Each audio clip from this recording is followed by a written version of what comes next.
Hello, my friends, and welcome back to Let's Get Cereal, the weekly show where I, your host, Alyssa Marino, eat cereal, talk about stuff, and teach you things, too.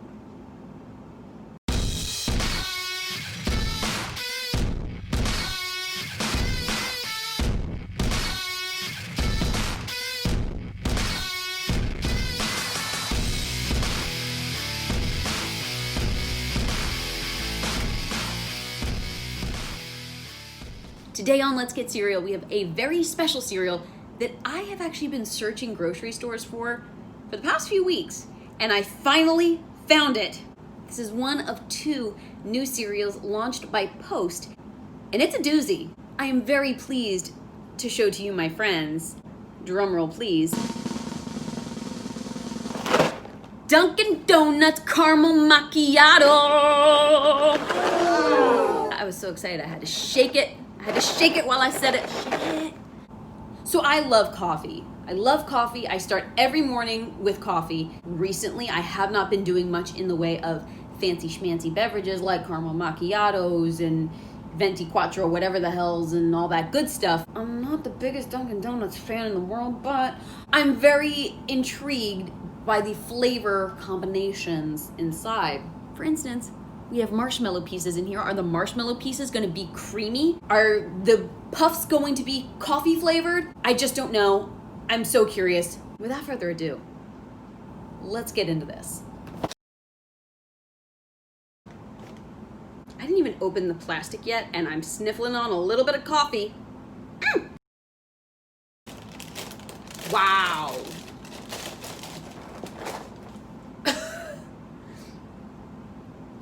That is profound. That is as if I just opened up a container of coffee grounds and stuck my whole nose in it. Whew. I wonder if I'm gonna get a little bit of a caffeine rush from this. Woohoo! Added bonus! Okay, so we got the little marshmallow pieces to go with our little puffs. The marshmallow pieces actually remind me of toasted marshmallows, so this is giving me very much like a s'mores vibe. I feel like there's something really to be said for the appearance of something and how it affects how your brain processes what it tastes like. I think they did psychological studies on stuff like this. Like if they give you a soda that has red food coloring in it, but it tastes like a grape, that's gonna throw you off. That's gonna be weird. You're gonna want that soda to taste like cherries because it's red.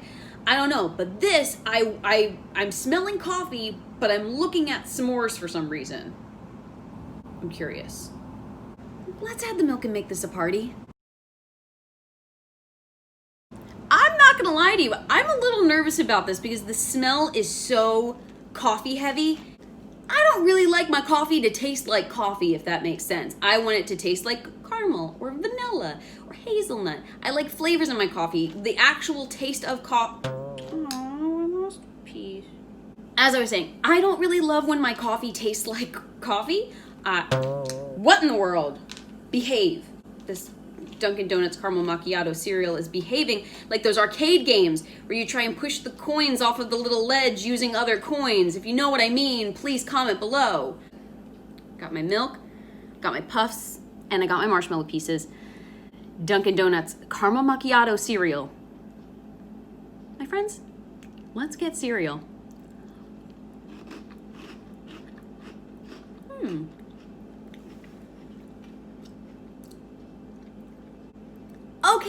Okay. I was definitely a little nervous. Not as profound of a coffee taste to it as the scent would lead us to believe.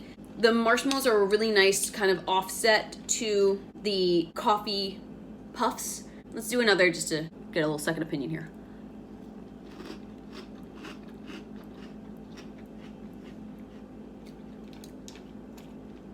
Definitely tastes like coffee. No argument on that. But it's not overpoweringly coffee. The aftertaste that's left is definitely a little bit more on the cafe sort of side, but the actual taste, especially with the marshmallows, is actually quite pleasant. There's a little bit of sweetness to it. Now, my friends, you know, on Let's Get Cereal, we put a big emphasis on learning. We love learning new things. We love learning new words. We love learning fun facts. We also love doing activities on the back of cereal boxes, right? Right. Now, our Dunkin' Donuts Caramel Macchiato cereal box does not give us a lot to work with in the way of activities, but it does help us learn things about the history of Dunkin' Donuts. Dunkin' Donuts actually started as a place called Open Kettle. It was a coffee and donut shop in Quincy, Massachusetts. And then Open Kettle in 1950 changed to Dunkin' Donuts. The first franchise agreement was signed and executed in, fun fact, you know this if you have been exposed to New England at any time in your life. I went to school in New England and I learned that Worcester, Massachusetts is actually pronounced Worcester. Worcester, Massachusetts. Don't call it Worcester. That's, no. Bad. And then we got into the instructions, follow the instruction. I was like jumping to 1982. So from 1955, then in 1970, they opened the first Dunkin' Donuts restaurant in Japan. I'm actually curious as to where in Japan that was. I'm going to research that later. We're going to pop it over here. Where in Japan was the first Dunkin' Donuts? Learn something new that the cereal box can't tell us. Leading us all the way up to 2020. This one heck of a year. Is it interesting? Yes. Does it taste like a caramel macchiato? No. Do I want to get through this entire box? No. Will I finish this bowl? Probably. One of the things I actually really did love from Dunkin' was Dunkachinos. Dunkachinos were so incredibly amazing because they were almost like if you mixed a cappuccino and hot cocoa. I actually think that might have been what it was. If anyone knows the secret recipe of a Dunkachino, please let me know. Or maybe don't let me know. Like, don't ruin the mystery. It's kind of magical to me. The aesthetics of this cereal actually remind me more of hot cocoa than they do coffee or a macchiato or anything like that. The other flavor of this Dunkin' cereal that is now available through Post is mocha latte, which I'm sure is a little bit more on the chocolatey side. But now I'm curious as to what they look like aesthetically, because I would think that this kind of looks like a mocha latte.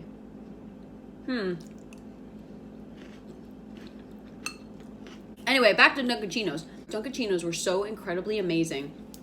And then I remember they disappeared for a while. And I think that they're back now. When we were still doing road trips for wrestling, I remember stopping at a Dunkin' Donuts, and I believe I was able to get a Dunkachino. I think. So friends, another interesting thing that I do want to chat about on here, you know, I have a love for language. Right now, I am currently learning Spanish, and I'm dabbling in Arabic. It is very difficult. But actually, for 5 years, I studied Italian. So I want to share with you something very interesting. Caramel macchiato. A macchiato comes from the word macchiare. Put it up there. Macchiare. It's an Italian word that translates to stain. So in a macchiato, what they're actually doing is using espresso and then staining it with a small bit of milk, usually frothed. Fun fact that now you know about macchiatos. So many things come from different cultures, and it's so fascinating to see them all tied together. Let's learn about other cultures and appreciate all of our differences and intricacies. Tell me if you actually looked into learning any new languages. I've actually been a big fan of Duolingo. Put a little Duolingo up here. Little duo. So Duolingo has been a big help for me with my endeavors to learn Spanish and Arabic. And it has just been the time to try and learn a new skill. Why not? My friends, I will say that this got better as we went, but now it's that time. Bottoms up. I challenge you today to find a song in another language and give it a listen. Share it with me or tag the artist below. Every new little step can give you an appreciation of something outside of your comfort zone, because that's where all the growing happens. So it's about that time that I give the old ciao, which is goodbye in Italian. Try and use that in a sentence today. You can find me right here next week with brand new episodes of Let's Get Cereal. And who knows what fun stuff we're gonna learn next. Be sure, if you're not, subscribe on YouTube, follow me on Instagram, check me out on Twitter too. I mostly just tweet about junk food. And if you haven't yet, pick up your shirt, your Cereal Thriller shirt from belowthecollar.com/letsgetcereal. Put that right here. And until next time, continue to do your best to be your best. And I will see you later.